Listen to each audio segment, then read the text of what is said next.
Hi Alison, good session today. Hope you found it helpful. Just in terms of the shots now we're discussing with these short shots, we're going to go through these from right to left. The right hand one was basically you making a full swing, and we can see here from the right hand one to that middle one, there's not really much difference in terms of the setup. Still quite a full width of stance there, okay? So you're kind of setting up for your long shots and your short shots pretty much the same. And if we look here on the right hand side now in terms of length of your backswing, that was kind of your full backswing for a shot. I think with this pitching wedge would be a Sandown, was going around 60 to 70 yards. If we then look at the shot that was trying to go 30 yards, you can see the length of backswing hasn't really gone that less. So you've probably only taken off a few yards of power. And then as you came down to the golf ball, what you try to do was just try and slow it down. So you try to hit the ball softer, which is very difficult to do in terms of controlling that club face. Anytime we start slowing the club down or reducing our speed and tempo, we're losing a lot of control with that club, and that's going to result in a lot of miss-hit shots, contacts, hitting the ground behind the ball, maybe thinning the golf ball, and the ball sort of whizzing across the back of the green. So really what we're trying to distinguish between the two is having a long shot and a short shot setup. I wouldn't say your setup here has gone that close in terms of your feet width, okay? But what we want to really focus on now is the length of backswing. So if we only go back this far, this would give us about a half shot. Roughly speaking, your arm has gone back half to where it started. There's kind of a full swing. There's kind of a setup position. You can see here now on this left hand one, your arm's roughly gone back halfway.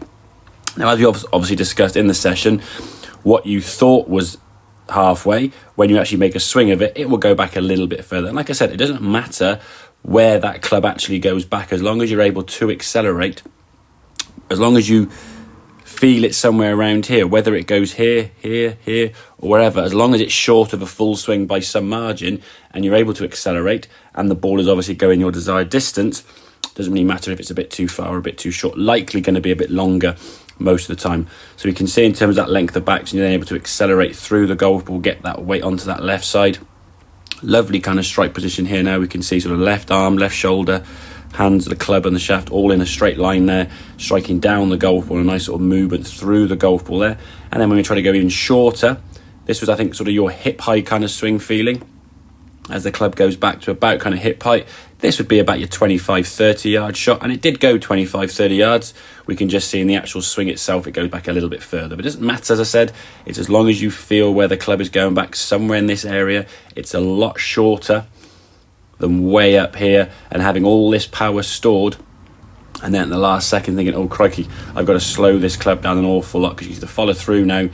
That was a full swing follow through from the same full backswing here. Now as you went through, we kind of stopped the club after impact, almost quitting on the shot there. Again, trying not to go too far. So set the distance in the backswing. Try to distinguish now between a short shot setup and a long shot setup. We can see that now. Now you've gone for the really short one. Your feet did get a bit narrower. But a short length backswing, we can now accelerate through without fear it going too far. And again, I think in terms of these shots, you said you were going a little bit left on a lot of the time going to the green. If you're quitting on the golf ball, try not to hit the ball too hard, hanging back, or one of the like, it's probably going to cause that club to kind of overtake the body, and then you start kind of flipping it to the left. So hopefully this sort of new setup and more acceleration through the golf ball is actually going to help us control that club face better and also reduce those shots that are going left. So hope that all makes sense. Any questions, obviously, please feel free to give me a shout, but I'll catch up with you soon. Cheers.